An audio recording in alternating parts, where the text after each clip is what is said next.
வணக்கம்.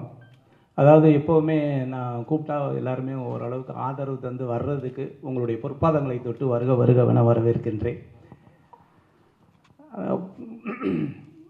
முன்னாலே வந்து டத்தோசிரி வாங்கணும், மலேசியாவிலையும் வாங்கணும், இந்த மன்னர்கிட்டையும் வாங்கணும்.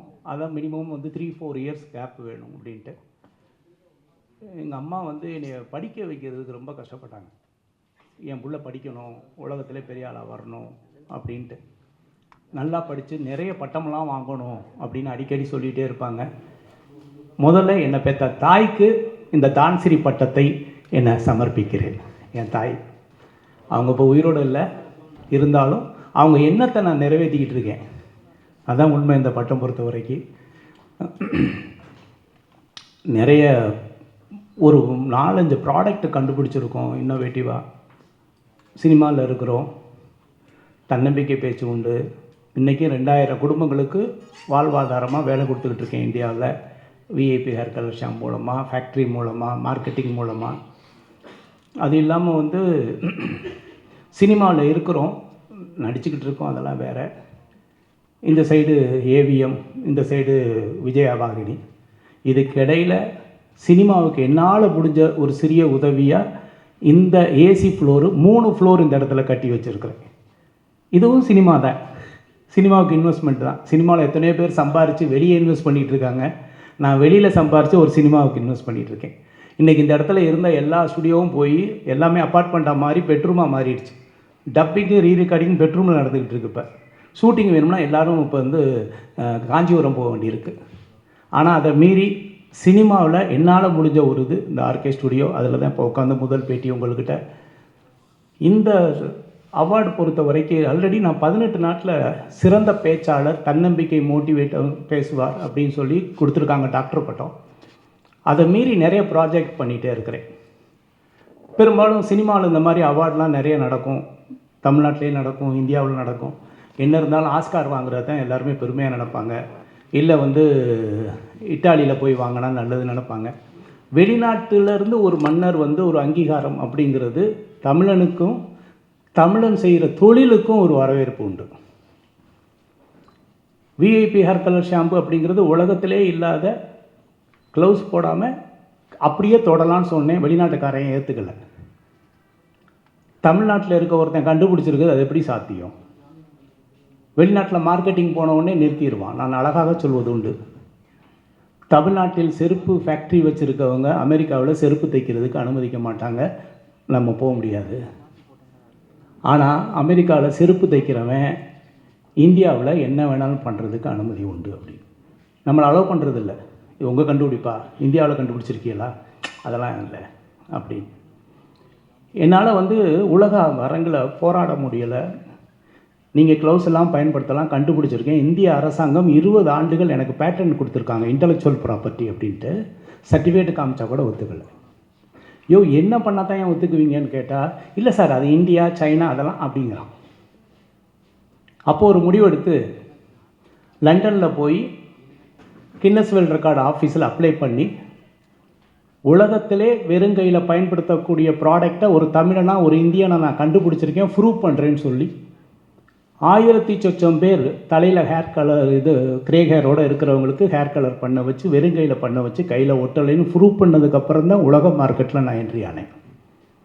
ஏன்னா இன்றைக்கி இந்தியர்கள் தொழில் செஞ்சாலும் தமிழர்களாக இருந்தாலும் உலக மார்க்கெட்டில் அங்கீகாரம் கிடைக்கல.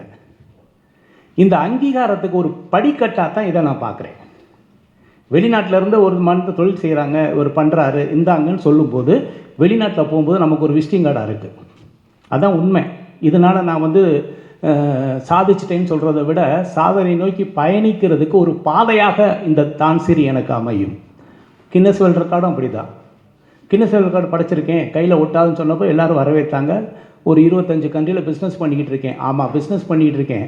ஆனால் சினிமாவுக்கு ஒரு ஸ்டுடியோ கட்டி வச்சுருக்கேன். இங்கே பார்த்தீங்களா எவ்வளோ பெரிய ஏசி ஃப்ளோர் இருக்குன்னு.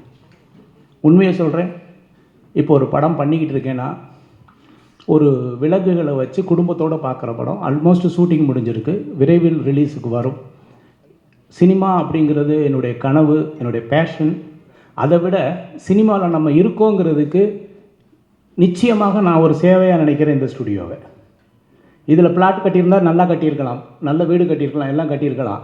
ஆனால் இந்த கோடம்பாக்கம் அப்படிங்கிறது உலகுக்கே தெரிஞ்ச ஒரு விஷயம். சென்னைனாவே கோடம்பாக்கம் தான் பேசப்படுற விஷயம். நான்லாம் வந்து காரைக்குடியிலேருந்து கனவு கண்டு கோடம்பாக்கத்துக்கு வந்தவன். எத்தனையோ இளைஞர்களுக்கு முன்னுதாரணமாக அந்த கோடம்பாக்கங்கிற பேர் இருந்திருக்கு. ஆனால் இந்த சினிமாவை கோடம்பாக்கத்தை விட்டு துரத்திட்டாங்க. இப்போ கோடம்பாக்கத்தில் இல்லை சினிமா. என்னன்னாலும் இருக்கணும்னு நினச்சி தான் இந்த ஸ்டுடியோ கட்டியிருக்கேன். ஆதரவு தாருங்க. நான் சினிமாவில் வந்து படம் எடுக்கலைன்னு நினைக்கிறத விட படம் எடுக்கிறத விட முக்கியம் இந்த மாதிரி ஒரு சினிமாவுக்கான ஒரு தளத்தை உருவாக்கணும் அப்படின்னு நினச்சது பண்ணியிருக்கிறோம். அவங்க வந்து அங்கீகாரம் கொடுத்த ஒரு சர்டிஃபிகேட் இருக்குது. அந்த மன்னர் இருந்தாலும் என்னுடைய பேச்சும் என்னுடைய உழைப்பையும் பார்த்துட்டு அவர் வந்து கிட்டத்தட்ட ஒரு 400 ஆண்டுகளுக்கு முன்னால் இருக்கிற ஒரு வாளை வந்து எனக்கு பரிசளித்தார். அவருடைய மகன் அதே மாதிரி ஒரு பரிசளித்தாங்க. நினைவு சின்னம் அப்படிங்கிறது அவங்கள பொறுத்த வரைக்கும் இதை எடுத்துகிட்டு போங்க, நாங்கள் லெட்ரு தரோம் இது உங்களுக்கு அப்படின்னு அவருடைய வீடியோலாம் கொடுத்துருக்கேன் ஜானுக்கிட்ட. இந்த என்னால் தூக்க முடியல, நான் உண்மையாக அதை தூக்க முடியல. ஏன்னா சினிமானா ஒரு அட்டக்கத்தி கொடுத்துருவாங்க, அழகாக பெயிண்ட் அடித்து இப்படி சிக்ஸின்னு தண்ணிடலாம். இது ஒத்த கையில் பிடிச்சி இப்படி நிப்பாட்டுறதுக்கு ஒரு ஸ்டில்லுக்கு நான் படாத கஷ்டப்பட்டேன், கை ஆடிச்சு விடு விடு விடுன்னு. அந்த காலத்தில் வந்து வீரம் அப்படிங்கிறது இந்த வாழை தொட்டு பார்க்கும்போது தெரியும் ஒருத்தனுக்கு வந்து எவ்வளோ பெரிய வீரம் இருந்திருக்கும், அந்த வீரத்துக்கு அவன் எவ்வளோ தகுதியானவனாக இருந்தால் அந்த வாழை எடுத்து ஃபைட் பண்ணியிருப்பாங்க அப்படின்ட்டு. இப்போவும் யுத்தம் நடக்குது உலக லெவலில். கம்ப்யூட்டர் கேம்ஸ் பார்த்த மாதிரி இருக்குது. நீங்கள் வேணால் பாருங்கள், அப்படி தான் இருக்குது. கம்ப்யூட்டர் கேம் மாதிரி தான் இருக்குது. எத்தனையோ யுத்தம் பார்த்துட்டு இருக்கோம். அந்த காலத்தில் களத்தில் இறங்கி அவங்களுடைய வீரத்தை காட்டின வாள், அவங்கனால இதை எடுத்து வீச முடியும்னு காட்டின வாள். இப்போ அப்படிலாம் இல்லை, கம்ப்யூட்டர் உலகமாக மாறிடுச்சு. யுத்தம் வேறு மாதிரி போயிட்டுருக்கு, டிஜிட்டலில் போயிட்டுருக்கு, ஏஐயில் போயிட்டுருக்கு. ஆனால் எனக்கு இந்த வாளை பரிசளித்தது பெருமையாக நினைக்கிறேன். அதை இந்தியாவுக்கு எடுத்துகிட்டு வந்திருக்கேன். அதை உங்கள்கிட்ட காமிக்கிறதும் சந்தோஷத்தை பகிர்ந்துக்கிறதா நினைக்கிறேன். மகிழ்ச்சி. வேறு ஏதாவது நீங்கள் கேள்விகள் இருந்தால் கேட்கலாம். அதாவது நமக்கு வந்து ஃபைட்டு மாஸ்டர் இருக்க வரைக்கும் பயிற்சியெல்லாம் தேவையில்லை. ஓரளவுக்கு என் படத்தில் நான் வந்து டூப் போடாமல் தான் பண்ணியிருக்கேன் அத்தனை படமும். நிச்சயமாக வால் ஃபைட்டாக இருந்துச்சுன்னா கற்றுக்குவேன், அதாவது வந்து நிச்சயமாக. ஆனால் பட் இதை வச்செல்லாம் பண்ண முடியாது. ஏதாவது ஆச்சுன்னா அவன் போய் சேர்ந்துருவேன். நமக்கு இருக்கவே இருக்குது காப்பி இல்லையா, டூப்ளிகேட் பண்ணி பண்ணிடலாம். ஆர்கே சார் வாழ்த்துக்கள். ரைட் போடுங்க சார், வாழ்த்துக்கள். எங்களுக்கு வந்து இந்த டத்தோஸ்ரீனா என்ன, டான் 3 ஷட்டோனா என்ன, அது என்ன வித்தியாசம், இது எதுக்காக கொடுப்பாங்க, எந்த நாடு? அதாவது வந்து சேவை மனப்பான்மை புதிய கண்டுபிடிப்பு மக்களுக்கு அப்படிங்கிறது. நான் வந்து பணம் கொடுத்தா கூட 1 லட்சம் கொடுக்கலாம், 2 லட்சம் கொடுக்கலாம், 10 லட்சம் கொடுக்கலாம், கோடி கொடுக்கலாம், திரும்ப திரும்ப எதிர்பார்ப்பாங்க. ஒரு மனிதனுக்கு அறிவு கண்ணை திறந்து விட்டால், தன்னம்பிக்கை என்ற மிகப்பெரிய சக்தியை அவன் மனசுக்குள்ளே கொடுத்துட்டா அது என்றைக்கும் ஊற்றெடுக்கும். நான் எத்தனையோ லட்சக்கணக்கான பேருக்கு வந்து தன்னம்பிக்கை எடுத்திருக்கேன். வெற்றியாளர்கள் இருக்காங்க எவ்வளோ பேருக்கு. என் பேச்சை கேட்டு வாழ்க்கையில் மிகப்பெரிய லெவலில் பொருளாதார சுதந்திரம் அடைஞ்சவங்க எத்தனையோ பேர். அந்த சேவை செஞ்சுருக்கேன். ஒன்று. ரெண்டாவது, விஐபி இந்த இது மட்டும் இல்லை, கொரட்டைக்கு நான் மருந்து கண்டுபிடிச்சிருக்கேன். உலகத்திலே கிடையாது. இங்கே இருக்காங்க அத்தனை பேரும் நான் இலவசமாக உங்களுக்கு தரேன் கொரட்டை. நீங்கள் ஒரு 7 நாள் உச்சந்தலையில் தடவுங்க, கொரட்டை வந்து 0. Sleep apnea dangerous, heart attack. நிறைய பேர் நைட்டில் செத்து போயிடுவாங்க. காரணம் என்னென்னா கொரட்டை தான் காரணம். ஆக்சிஜன் ஃப்ளோ இருக்காது. அதுக்கு எப்படி இருக்குன்னா 50,000 ரூபாய்க்கு பெரிய மாஸ்க் இருக்குது, சைலன்சர். வண்டிக்கு மட்டும் சைலன்சர் இல்லை, இப்போ மூக்குக்கெல்லாம் சைலன்சர் இருக்குது. 2 சைடும் போட்டு பக்கத்தில் பொண்டாட்டி நிம்மதியாக தூங்கணும்னா இவன் சைலன்சர் மாட்டணும். எந்திரிச்சு பார்த்தா நமக்கே பயமாக இருக்கும், ஐயோ எவனோ ஒருத்தன் படுத்து கிடக்கிறான் பக்கத்துலேயும். இப்போல்லாம் கொரட்டை வந்துச்சுன்னா அவங்க அந்த ரூமு இவன் இந்த ரூம், அப்படி தானே இருக்க வேண்டியிருக்கு. அதுக்கு ஒரு ரெமிடி உலகத்திலேயே சாப்பிட்றது இல்லை, உச்சந்தலையில் தடவுனாவே கொரட்டை நிற்கும்னு நம்ம வந்து ப்ரூவ் பண்ணியிருக்கோம். ஐசிஎம்ஆர்ஐ வெப்சைட்டில் அது அப்ரூவ்டு, இந்தியனுடைய மெடிக்கல் கவுன்சிலில் அப்ரூவ்டு. அவருடைய சர்டிஃபிகேட் தரேன், பேப்பர் தரேன், பயன்படுத்துங்க. உங்களுக்கு கொரட்டை நிற்கலைன்னா பணத்தை நான் ரீஃபண்ட் தரேன். உலகத்துக்கே சேவை செய்கிறேங்க. அதில் சொல்லியிருக்காங்க, நைட்டு உச்சந்தலையில் தடவிப்படுத்திங்கன்னா உங்களுக்கு ஹார்ட் அட்டாக் வராது, ஆக்சிஜன் நல்லா ப்ரீத் பண்ண முடியும் அப்படிங்கிற அளவுக்கு சர்டிஃபிகேட் வாங்கியிருக்கோம். Clinically proven. அது கண்டுபிடிச்சிருக்கேன். இது மக்களுக்கான சேவை. விஐபி ஹேர் கலர் ஷாம்பு மக்களுக்கான சேவை. கொரோனா நேரத்தில் நான் நிறைய சேவை செஞ்சது, மாஸ்க் வாங்கி கொடுத்ததெல்லாம் விட, காலையில் எந்திரிச்சு ஒரு கஷாயம், அந்த கஷாயத்தை காக்கல் பண்ணி முழுங்கிட்டா இன்னைக்கு கொரோனா வைரஸ் வந்து உங்கள் மூக்குலையும் உங்கள் தொண்டையிலையும் அஃபெக்ட் ஆகாது அப்படின்னு. அதுவும் ஐசிஎம்ஆர் அப்ரூவ்டு. இங்கே வந்து செட்டிநாடு மிஷன் இருக்கு இல்லையா, அங்கே கிட்டத்தட்ட 2000-3000 பேருக்கு கொடுத்து அப்ரூவல் பண்ணி வச்சுருக்கிறேன். இந்த 3 கண்டுபிடிப்பும் மக்கள் சேவைக்காகத்தான் பண்ணது தான். அதெல்லாம் பேஸ் பண்ணி கொடுக்கக்கூடியது தான் இந்த மாதிரி அங்கீகாரம். சார், இது எந்த நாட்டில் கொடுத்தாங்க? இந்த விருது வாங்கினால உங்களுக்கு விஷா ஏதாவது சிறப்பு சலுகைகள் அந்த நாட்டில் உண்டா? அந்த நாட்டில் உண்டு நிச்சயமாக. எந்த நாடு அங்கீகாரம் பண்ணாலும் போகலாம், ஏர்போர்ட்டில் ஃப்ரீயாக போகலாம் அதெல்லாம் உண்டு. நான் இன்னொன்று சொல்கிறேன், என்கிட்ட இன்னமே போனால் அங்கே போலீஸ் வந்து ஏர்போர்ட்டில் வந்து கூட்டிகிட்டு போவாங்க வண்டியில், ஃபோன் பண்ணி நீங்கள் சொல்லணும் அப்படின்னாங்க. நான் அந்த மாதிரிலாம் எதையும் பயன்படுத்துறது இல்லை உண்மையாக. அவரை பொறுத்த வரைக்கும் அவ்வளோ வயசானவர், பார்த்தீங்கன்னா தெரியும். அவர் வந்து அங்கே நிறைய மக்கள் சேவை செஞ்சுருக்கிறாங்க. இது வந்து பிலிப்பைன்ஸ் நாட்டில் ஆச்சேன்னு சொல்லிட்டு ஒரு நாடு. அங்கே சுனாமி வந்து 3 லட்சம் பேர் செத்து போயிட்டாங்க. 3 லட்சம் பேர் அடித்து எடுத்துக்கிட்டு போயிடுச்சு. அப்படியே நடுக்கடலில் நின்ன ஒரு கப்பல் வந்து இப்போ சென்னையில் எப்படி பாண்டி பஜார் பனங்கல் பார்க் இருக்குது, அப்போ மெரினா பீச்சிலேருந்து பனங்கல் பார்க்கில் ஒரு கப்பல் வந்து நின்னா என்ன இருக்குமோ கற்பனை பண்ணி பாருங்கள். அது மாதிரி அவங்க நாட்டில் நடு ஊருக்குள்ளே வந்து ஒரு கப்பல் வந்து இருக்குது, சுனாமியில் மிதந்து வந்து. அந்த மாதிரி பாதிக்கப்பட்ட இதுக்கு நான் அப்போவும் கொஞ்சம் சேவை செஞ்சேன், அவங்கள்ட்ட சொல்லி ஹெல்ப் பண்ணேன் அந்த நேரத்தில். அப்போலேருந்து எனக்கும் மன்னருக்கும் தொடர்பு உண்டு.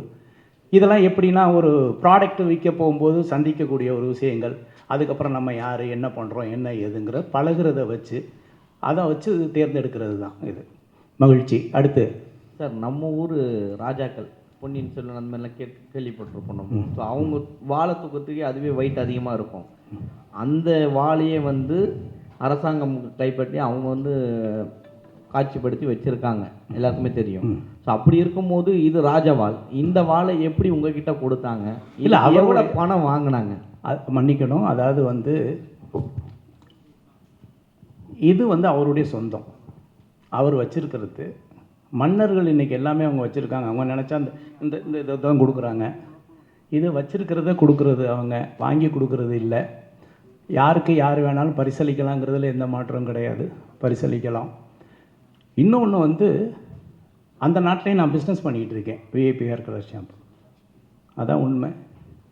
அவங்க பார்க்குறாங்க நம்ம வந்து ஆல்ரெடி டத்தோசிரி வாங்கியிருக்கோம், மேலும் இன்னும் ஒரு விஷயத்துக்கு ட்ராவல் பண்ணிகிட்டு இருக்கிறோம், இன்னும் பல விஷயங்கள் இருக்குது. அந்த ட்ராவல் பண்ணுறதுக்கு எனக்கு ஒரு படிக்கட்டாக இருக்கும். என்ன செய்யலாம்? இப்போ என்கிட்ட வந்து என்ன கொடுக்கலாம்? அவங்க ஒரு மோதிரம் போட்டு விடலாமா, இல்லை நகை கொடுத்து என்ன சாட்டிஸ்ஃபேக்ஷன் பண்ண முடியுமா?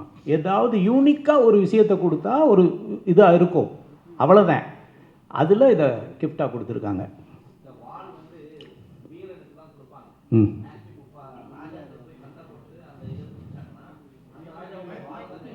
அதான் மனிதர்களோட எண்ணத்தை மாற்றி அமைக்கக்கூடிய வீரனாக நான் இருக்கிறேன். இன்னைக்கு வந்து ஒரு மனிதனுடைய எண்ணம், ஒருத்தன் தற்கொலை பண்ணிக்கிறான்னு வைங்க, அவனுடைய எண்ணம். ஒருத்தன் மனித வெடிகுண்டாக மாறுகிறான் என்றால் அது அவனுடைய எண்ணம் கிடையாது, இன்னொருத்தன் மோட்டிவேட் பண்ணுறான். தன்னுடைய இடுப்பிலே தானே ஒரு குண்டை கட்டிட்டு அதை பட்டன் அமைக்கி ஒருத்தன் சாகுடான்னு சொல்லணும் ஒருத்தன் மோட்டிவேட் பண்ணுறான்னு வைங்களேன். இந்த ஆயுதத்தை விட வார்த்தை என்ற ஆயுதம் மிகப்பெரியது.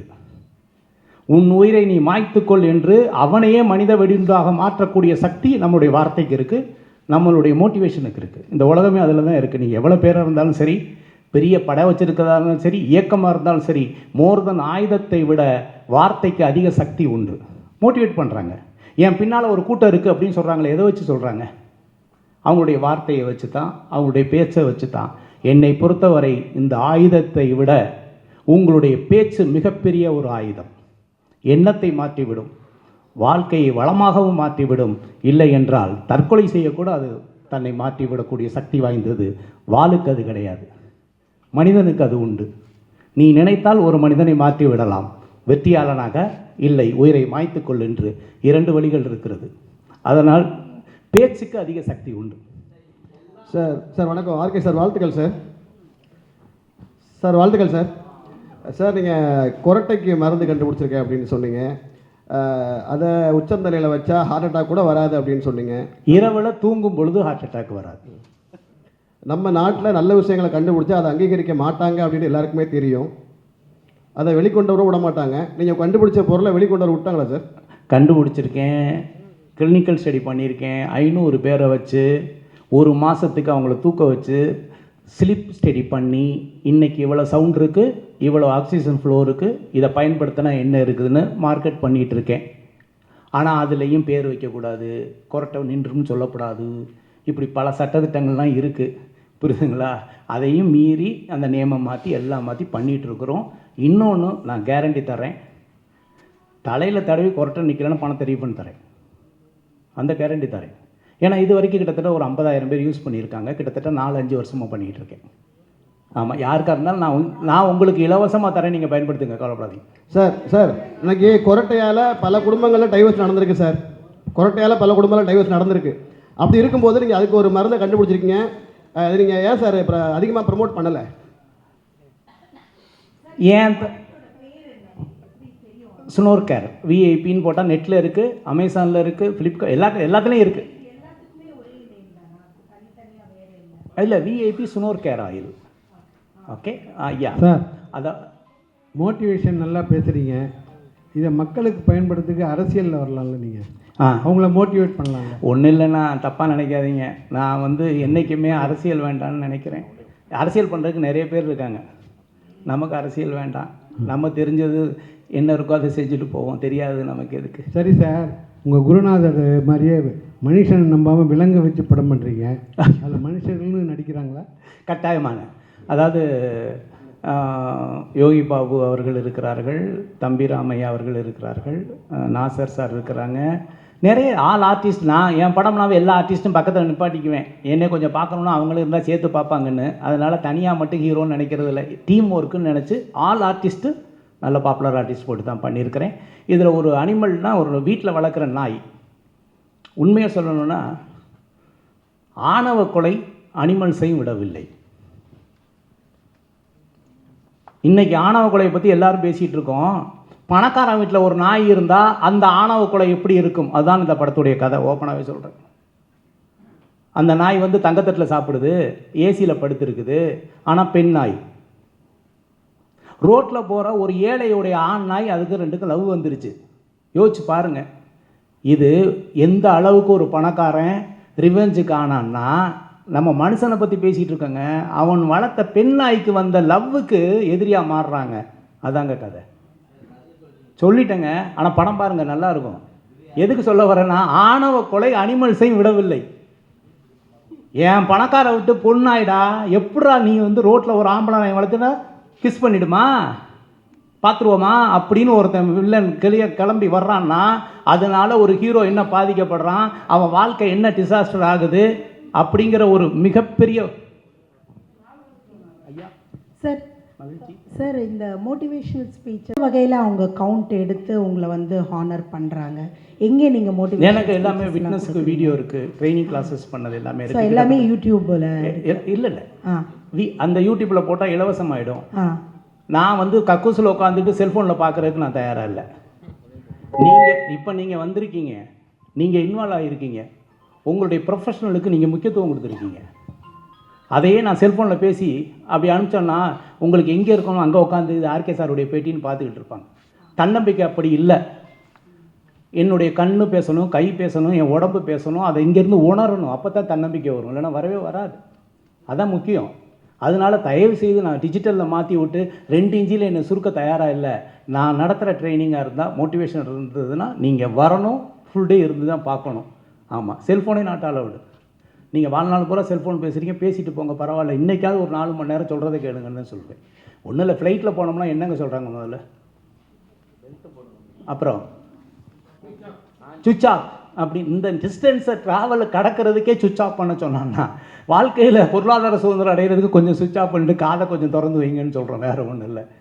மகிழ்ச்சி. அடுத்து சார், ஒரு நாய் கதை சொன்னீங்களே, இப்போ நன்றி உள்ள கதை சொல்கிறேன். சமீபத்தில் பார்த்தீங்கன்னா ஒரு பொலிட்டீஷியன் அந்த நாயை அடித்ததுனால ஒரு பெரிய இதுவே ஆச்சு, பிரளயமாச்சு. ராஜா அவர்கள் மேலே அது வழக்கே தொடரப்பட்டதுன்னு சொல்லி தகவல் வந்திருக்கு. ஸோ அதன் மீன் பண்ணி தான் நீங்கள் இந்த படம் எடுக்க. இது லவ் ராஜாவை இது பண்ணுறது அப்படிலாம் ஒன்றும் இல்லை, இது காதல் சம்மந்தப்பட்டது. ஒரு பணக்கார வீட்டில் ஒரு நாய் வளர்க்குறாங்க, பெண் நாய் வளர்க்குறாங்க. அது ஒரு ஏழை ஆண் நாயை காதல் பண்ணிடுது. நீங்கள் அது அடித்தது இல்லை. இது இந்த நாய் வந்து என் நாய் எவ்வளோ பெரிய பணக்கார நாய், நீ என்ன ரோட்டில் போகிற ஒரு இதை வச்சுட்டு என்கிட்ட பழக விடுறியான்னு. அதையும் மீறி அந்த நாய் ஏறி குதித்து அந்த காம்பவுண்டுக்குள்ளே வந்து பழகுது. இதுதான். ஆனால் ஹீரோ என்ன பாதிக்கப்படுறாங்கிறதான் கதை. சார் ஆர் கட்டன், கேமரா வந்து பாலசுப்ரமணியம் சார், இசை வந்து இமான் சார். சமீபத்தில் பார்த்தீங்கன்னா சீரியல் ஆக்டர் ஒரு நடிகை வந்து ஒரு ஆடிஷனில் ஒரு தவறான ஒரு வீடியோ இப்படி தான் பண்ணணும் அப்படின்னு சொல்லி ஆடிஷன் பண்ணதா ஒரு வீடியோ லீக் ஆச்சு. சீரியல்லே இந்த நிலைமைனா சினிமாவில் எந்த நிலைமையில் இருக்குது பெண்களுடைய இது பாதுகாப்பு? அதாவது வந்து பெண்கள் பாதுகாப்பு அப்படிங்கிறது உலகத்திலேயே எல்லா நாட்டிலையும் பேசக்கூடிய விஷயம். கரெக்ட். நம்ம எல்லாருமே ஒரு விதமான அனிமல். உண்மையை சொல்கிறேன், நம்ம எல்லாருமே அனிமல் தான், விலங்கினத்தை சார்ந்தவர்கள் தான். நம்ம இன்னைக்கு நீங்கள் அங்கே உட்காந்துருக்கீங்க, நம்ம இங்கே உட்காந்துருக்கோம் அப்படின்னா நம்மளை பாதுகாக்கிறது நம்மளுடைய சட்டம். முடிஞ்சால் ஒரு 24 மணி நேரம் இந்த நாட்டில் உள்ள சட்டத்தை மட்டும் நீங்கள் ஃப்ரீஸ் பண்ணிவிட்டு யார் வேணாலும் என்ன வேணாலும் பண்ணுங்கன்னு சொல்லி பாருங்களேன், என்ன நடக்கும்? யாரும் பணக்காரனாக இருக்க மாட்டான். எந்த பெண்களாக இருந்தாலும் யார் இருந்தாலும் யாருமே இருக்க மாட்டாங்க.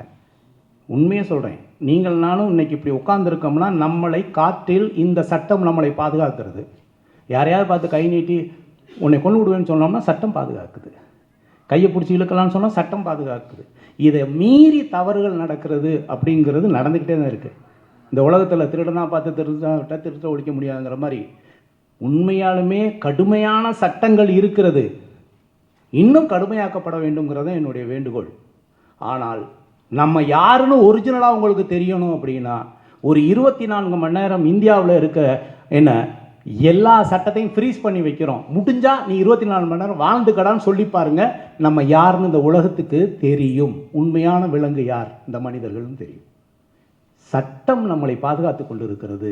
சட்டம் நம்மளை நிம்மதியாக தூங்க வைத்து கொண்டு இருக்கிறது. சட்டம் காற்றில் கலந்து நமக்கு பயத்தை காமிச்சு இருக்குது. இதை செய்யாத, அதை செஞ்சிடாத, இதை பண்ணிடாத, அதை பண்ணிடாத, தனியாக அப்படி இருக்குது அது அப்படின்னு சொல்லி வச்சுருக்காங்க. சட்டம்தான் இன்னும் கடுமையாக்கப்பட வேண்டும். அந்த பயம் இல்லைன்னா இப்படி வேணால் செஞ்சு பாருங்கள். நான் சொல்கிறது செஞ்சு பாருங்கங்க. 24 மணி நேரம் சட்டமே கிடையாது. என்ன வேணாலும் தப்பு பண்ணிக்க, ஜாலியாக இருந்துக்க, யாரும் பணத்தை வேணாலும் எடுத்துக்க, யாரை வேணாலும் கையை பிடிச்சி எடுத்துக்க, நீ எதை வேணாலும் பண்ணிக்கன்னு சொல்லி பாருங்களேன். இப்போ நான் நேர்மை நாணயம்னு பேசுகிற நம்மளுடைய உண்மையான கோணம் என்னன்னு அன்னைக்கு தெரியும். இன்னைக்கு நம்ம இப்படி வாழ்கிறதுக்கே சட்டம் தான் பாதுகாப்பு. சட்டம் தான் நம்மளை தனித்துவத்தில் வச்சிருக்கு. சட்டத்தை இன்னும் கடுமையாக்கப்பட வேண்டும். சட்டம் இன்னும் மனிதன் மனதில் ஆழமாக பதிய வேண்டும். பயம் இருக்கணும், இல்லைன்னா செஞ்சிருவாங்க. சார், அப்போ மனித ஒழுக்கம்லாம் ஒன்றுமே இல்லைன்னு சொல்கிறீங்களா? மனித ஒழுக்கம் இருக்குது. என்னத்துக்கு பின்னால் இருக்குன்னா சட்டத்துக்கு பின்னால் இருக்குது. யாரையுமே வந்து கோபம் வந்தோடனே கை நீட்டி அடிச்சிடக்கூடாது. கரெக்டாக? இதில் ஒழுக்கம் இல்லை, கோபம். நான் வந்து ஒருத்தரை அடிக்கக்கூடாது, என் தம்பியை நான் அடிக்கலாம். கரெக்டாக? ஆனால் தம்பியை கூட அடிக்கக்கூடாது, அது சட்டம். அப்போ என்ன சொல்ல வரேன்னா சட்டம் அதை விட காற்றுல கலந்துருக்குன்னு சொல்கிறேன். நமக்கு எப்பாவது ஒரு டிப்பு கோபம் வரலாங்க. அப்போ சட்ட விதிமீறலாம் நடக்குது சார். அது சார் சட்ட விதிமீறல் நடக்குதுல்ல, போலீஸ் என்கவுண்டர்லாம் நடக்குது. அதெல்லாம் அதை தாங்க சொல்கிறேன். அவங்க மட்டும் சரி பண்ணலாமா? அது இல்லை, நான் என்ன சொல்ல வரேன்னா அது இதையே சட்டமாக தான் வடிவமைச்சிருக்காங்க. என்கவுண்டருங்கிறது சட்டமாக்கப்படுகிறது இல்லையா? என்கவுண்டர் வந்து கொலையாக கருதப்படுகிறதா, இல்லை என்கவுண்டர் தற்காலிகமாக நடக்குதா? ஏதோ ஒரு லீகல் பாயிண்ட் எடுத்துக்கிறாங்கல்ல. ஆமாம், என்னை பொறுத்தவரை பெண்கள் பாதுகாப்புக்கு இன்னும் கடுமையான சட்டம் இயற்றினால் நல்லது. அவ்வளோதான். மகிழ்ச்சி சார். இப்போ தமிழ் சினிமாவில் வந்து ரொம்ப நெளிஞ்ச நடிகர்லாம் இருக்காங்க. இப்போ உங்கள் கூட நடித்த வடிவேல் சார் கூட வந்து இப்போ நடிக்கிறதே கிடையாது. ஸோ இந்த படத்தில் நடிக்க வருவாரா? கூப்பிட்டீங்களா அவரை? ஆல்ரெடி நான் கொடுத்து வச்சு 1 கோடி அவர்கிட்ட பணம் இருக்குது. அவர்கிட்ட கதை சொன்னேன். அவர் ஹீரோவை தான் நடிப்பேன் அப்படிங்கிற ஒரு மனநிலையில் இருந்தார். அதனால கொஞ்சம் இன்னும் பேச்சுவார்த்தையில் இருக்கும். அவர் இறங்கி வந்தால் சத்தியமாக மீண்டும் அவருக்கு சந்தர்ப்பம் வழங்கப்படும். ஏன், அதாவது நம்ம காமெடிக்கு வடிவேல் சார் மாதிரி முடியவே முடியாது. பாடி லாங்குவேஜ் அசத்திக்க முடியாது அவர் வச்சு. கரெக்டாக? ஒரு காலகட்டங்கள் உண்டு இல்லையா? நிச்சயமாக பார்ப்போம். சார், நிறைய படங்கள் இப்போ வர படங்கள் வந்து சில படங்கள் வந்து அவர் ஹீரோ இல்லாமல் நடிக்கிறாரு. ஆனால் வந்து ஆர்கே சார்கிட்ட மட்டும் ஏன் நான் ஹீரோ தான் மட்டும் அப்படி இல்லை. நான் பேசும்போது சொன்னார். இப்போ நடிச்சுக்கிட்டு இருக்காரு. நிச்சயமாக நம்ம அடுத்த படத்தில் ஒன்று பண்ணுவோம். இப்போ அந்த படத்தில் பண்ண வேண்டியதான் இப்போ தம்பிராமையா அவர்கள் பண்ணிக்கிட்டு இருக்காங்க. இதில் நிச்சயமாக கூப்பிடுவேன். ஆல்ரெடி அட்வான்ஸ் கொடுத்து வச்சுருக்கேன், பயன்படுத்திக்குவேன். சார், என்னோட ஒரே ஒரு விஷயம், இப்போ நீங்கள் தலைக்கு மேலே வந்து அந்த இது வச்சா கொரட்டை வராதுன்னு ஒரு விஷயம் சொல்லியிருந்தீங்க. ஆனால் வந்து நிறைய பேருக்கு என்ன ஒரு டவுட்னா, அந்த கெமிக்கலை தலையில் வச்சா முடி கொட்டிடுமோ, அது வந்து நீ உறுதிப்படுத்த முடியுமா? மன்னிக்கணும், அது கெமிக்கல் கிடையாது, ஒரு நேச்சுரல் ஆயில், ஒரு இயற்கையிலேயே ஒரு மூலிகையிலிருந்து எடுக்கப்பட்ட ஆயில். இல்லை சார், நீங்கள் பேமெண்ட் ரிட்டர்ன் பண்ணி தரேன்னு சொல்கிறீங்க, அது நியாயமான விஷயம். ஒருவேளை முடி கொட்டுடுச்சுன்னா அதனால கொட்டாது, முடி வளர்ந்தால் வளருமே ஒழிய கொட்டாது. அதுதான் கிளினிக்கலி ப்ரூவன் அப்படின்னு சொல்கிறது. அதுக்கு தான் ஐசிஎம்ஆர்ஐ அப்ரூவல் கொடுத்துருக்கோம், டெஸ்ட் எடுத்திருக்கோம், எல்லா டாக்குமெண்ட்டும் வச்சுருக்குறோம். ஏதோ சும்மா சொல்கிறது இல்லை. ஃபஸ்ட் ஸ்டாண்டு பக்கத்தில் அரே ஐயா வாசாமி வாசாமி இதை எடுத்து சாப்பிட்டு பாரு சாமி, சாமி நல்லா வரும் சாமி, நீ ஒரு 10 ரூபா கட்டி அப்படிலாம் சொல்லலை. கிளினிக்கலி ஆராய்ச்சி பண்ணி ப்ரூவ் பண்ணி அதுக்கு என்ன, ஏன்னா உலக லெவலில் போகும்போது சர்டிஃபிகேட் மட்டும் தான் பேசும். இல்லை சார், தமிழ்நாட்டில் வந்து எப்பவுமே ஒரு அரசியல் கட்சி தலைவர்களோ அரசியல்வாதிகளோ மட்டும்தான் வந்து வால் கொடுத்து பழக்கம். ஸோ வால் கொடுத்தாவே அவங்க வந்து ஒரு அரசியல் கட்சியில் போய் சேர்ந்துருவாங்க, இல்லை அரசியல் கட்சி ஆரம்பிச்சிருவாங்க. ஏதாவது நல்லா, ஏன்னா வந்து நீங்கள் வந்து அப்போதில் நான் ஒரு 2021 நான் கேட்டிருக்கேன் அரசியல் கட்சிக்கு போகிற ஐடியா இருக்கான்ட்டு. நீங்கள் அப்போயே ஸ்டாப் பண்ணிட்டு போயிட்டீங்க. இப்போ ஏதாவது சொல்லுங்கள். வாழ்க்கையில் வந்து நான் இன்றைக்கி ரோல்ஸ் ராய்ஸில் வந்தேன். நான் அரசியல்வாதியாக இருந்தால் ரோல்ஸ் ராய்ஸில் வர முடியாது. முதல்ல நான் கஷ்டப்பட்டு ரத்தத்தை வேர்வையாக்கி நான் கஷ்டப்பட்டு உழைச்சி காசு, அதில் நான் அப்படி ஒரு வாட்ச் போட்டேன்னா ஆர்கே கையில் பார்த்தியா இவ்வளோ பெரிய வாட்ச்சு அப்படின்ட்டு. வேண்டாங்க. சேவை செய்கிறதுனா நான் நேரடியாகவே நான் சம்பாதிக்கிற பணத்தில் எவ்வளோ பேருக்கு சேவை செஞ்சிட்ருக்கேன். அரசியலில் தான் சேவை செய்யணும்னா அரசியல் சேவை செய்ய நிறைய பேர் இருக்காங்க. நான் மக்களுக்கு சேவை செய்யணும்னா நான் சம்பாதிக்கிற பணத்தை நான் நேரடியாகவே மக்களுக்கு செய்கிறதுக்கு தயாராக இருக்கேன். நமக்கு அரசியல் அப்படிங்கிறது ஓட்டு போடுறதோடு என்னுடைய அரசியல் முடிந்தது. நன்றி. சார், அப்போ விஜயோட அரசியல் அதே மாதிரி தான் இருக்குமா? விடுங்க, அடுத்து அது அவர்கிட்ட கேட்கணும்.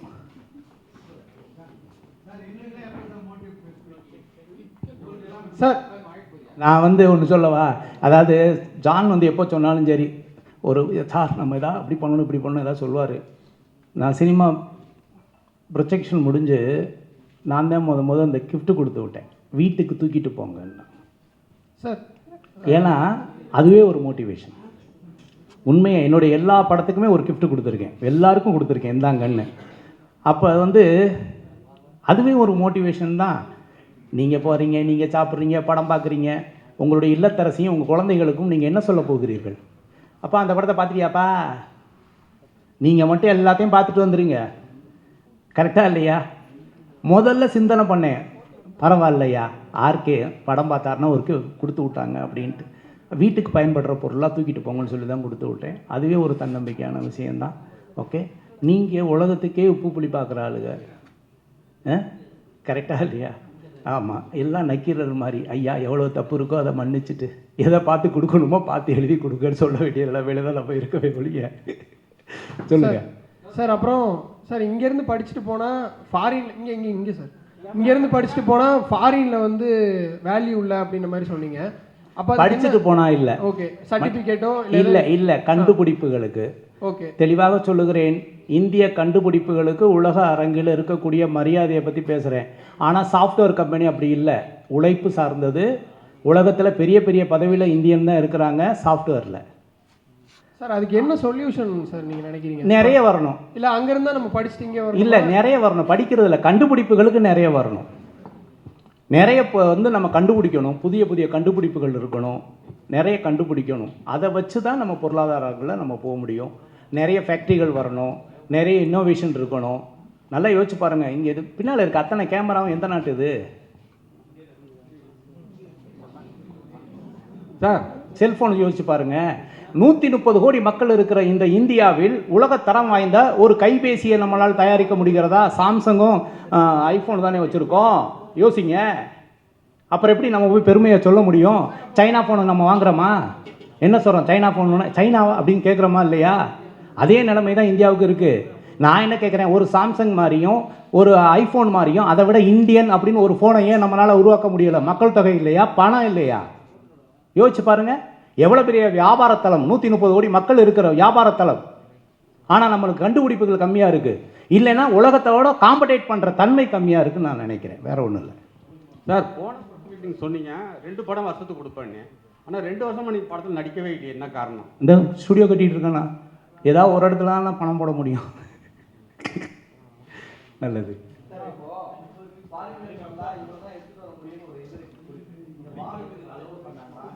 நீங்கள் வந்து வெளிநாட்டிலேருந்து கத்தி வாங்கின்னு வரலாம். ஏன்னா பெரிய பெரிய கத்திலாம் ஆர்டிஃபிஷியல் கத்திலாம் இருக்குல்ல, பெருசாக இருக்கு இல்லையா, தங்கம் தான் எடுத்துகிட்டு வரக்கூடாது. ஓகே. இல்லை, அந்த மன்னர் வந்து அனுபவிச்சது கோல்டு கோட்டர்னு நினச்சிக்கோங்க. ஓகே. ஆர்கே சார், நீங்கள் நடித்ததில் முக்கியமான படம் வந்து எல்லாம் அவன் செய். அதில் வண்டுமுருகன் வந்து கலக்கலக்கு கலக்கியிருப்பார். இப்போ வடிவேலுக்கு 1 கோடி ரூபா அட்வான்ஸ் கொடுத்துருக்குன்னு சொன்னீங்க. வண்டுமுருகன் திருப்பி வருவாரா? சாஜி கட்டாயம் என் படத்தில் நடிப்பார், அதுலாம் ஒன்றும் மாற்றம் இல்லை. அந்த கதையில் அவருக்கு மாற்று கருத்து இருந்திருக்கலாம். அவருக்கு ஏற்ற ஒத்த கருத்தாக இருந்தால் நிச்சயமாக அவர் நடிப்பதற்கு தயாராக இருப்பார். நெருங்கிய நண்பர் கூட. அந்த 1 கோடி ரூபாய்க்கு எப்படி சார் மனசு வந்தது? இவ்வளோ நாள் அப்படியே வச்சிருக்காரு அவர். அப்படியெல்லாம் ஒன்றும் இல்லை. அந்த படம் பேசி ஷூட்டிங் போகிற நிலமையில் இருந்தது. அது டைரக்டருக்கும் அவருக்கும் உள்ள ஒரு சின்ன இஷ்யூனால அவர் சரி சார். இன்னைக்கு இருக்கிற சுச்சுவேஷனில் நார்மல் பர்சனே ப்ரொமோஷனுக்கு அதிகமாக பண்ணுறாங்க. அப்படி அதுக்கு அடுத்தது பார்த்தீங்கன்னா அரசியலுக்கு போயிடுறாங்க. இன்றைக்கி 2 அரசியல் ஆயிடுச்சு. இங்கே சினிமா துறையிலிருந்து பெரிய அளவுக்கு ஜாமான் ஒருத்தர் போயிருக்காரு, எல்லாருமே கூப்பிடக்கூடியவர் விஜய் அவர்கள். ஸோ சினிமா துறை சார்ந்து நீங்களும் இருக்கிறீங்க, சினிமா துறையிலும் வந்துட்டு இருக்கீங்க. ஸோ நீங்கள் அவருக்கு சப்போர்ட் பண்ணுவீங்களா, இல்லை அரசியல் புரிதல் இல்லை அப்படின்னு ஒதுங்கிடுவீங்களா? சீரியஸாக சொல்ல வரேன். எம்ஜிஆர் வந்து சினிமாவிலேருந்து வரலையா? யார் வரல? எல்லோரும் தான் வந்திருக்காங்க. என்னை பொறுத்தவரை வந்து நான் இது அரசியல் மேடையாக கருதவில்லை, அவ்வளோதான். சப்போர்ட் பண்ணலை அப்படி நினைக்கல. அதாவது வந்து வளர்ந்து வர்றது எல்லாருக்குமே யாராக இருந்தாலும் சரி, அவங்கவுங்க அவங்க கடமையை செய்ய போகிறாங்க, அவங்க கருத்தை சொல்ல போகிறாங்க, மக்கள் ஏற்றுக்க போகிறாங்க. இப்போ நான் அரசியலுக்கு வரேன்னு என்கிட்ட கேட்டால் பரவாயில்ல. என்ன, நான் அரசியல் சார்ந்து ஓட்டு போடுறதோடு நிறுத்திக்கிட்டு இருக்கேங்கிறதே சொல்லியிருக்கிறேன். எல்லாரும் வரணும், எல்லாரும் மக்களுக்கு சேவை செய்யணும், எல்லாருமே களத்தில் இறங்குறது நிச்சயமாக நாகரிகமான செயல், அதில் மாற்றமே கிடையாது. அனைவரையுமே வரவேற்போம். யார் அரசியலுக்கு வந்தாலும் சரி, அது சீமானாக இருந்தாலும் சரி, விஜயாக இருந்தாலும் சரி, இன்னும் யார் வந்தாலும் சரி, வரவேற்போம். வாழ்க வளமுடன். இது எல்லாம் அவன் செய்யலாம், இல்லை ஆர்கே செய்யலாம்? அதாவது அவனின்றி அணுவும் அசையாது, அவ்வளோதான். ஆமாம். அதனால்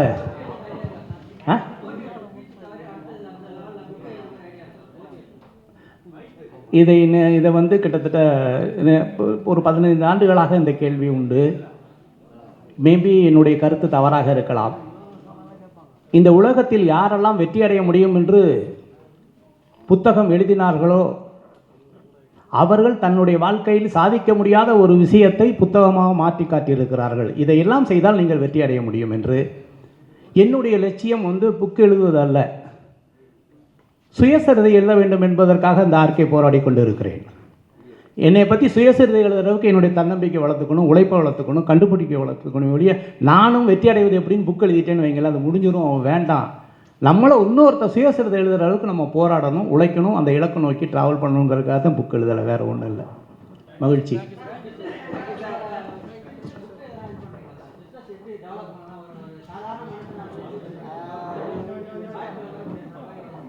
தொழில் வந்து எல்லாருமே வந்து சீக்ரெட் அப்படின்னா நம்ம காப்பி பண்ணிடலாம். தொழிலில் வெற்றி அடைகிறது வந்து சீக்ரெட் கிடையாது, மேஜிக்.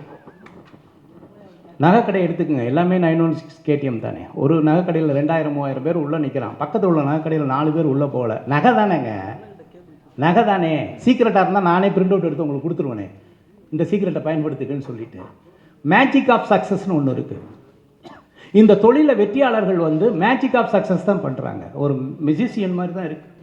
நம்ம கண்ணு முன்னால் ஒரு துப்பாக்கி எடுத்து முன்னால் ஒரு கண்ணாடி வச்சு இவன் கண்ணில் சுடுறான், கண்ணாடி உடச்சிக்கிட்டு போகுது, வாயிலிருந்து நீங்கள் சைன் பண்ண புல்லட் எடுத்து காமிக்கிறான்.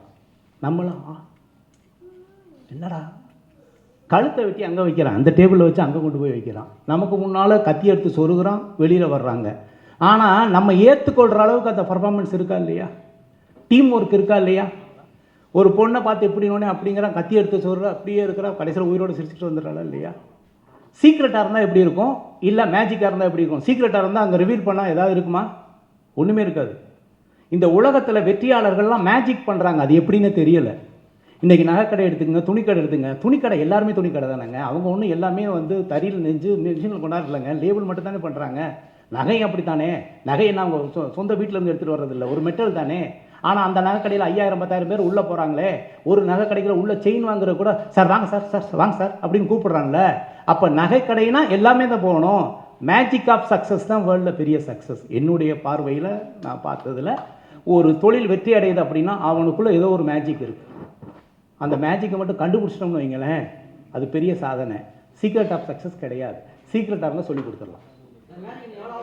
முடிச்சுக்கலாமா? முடிச்சு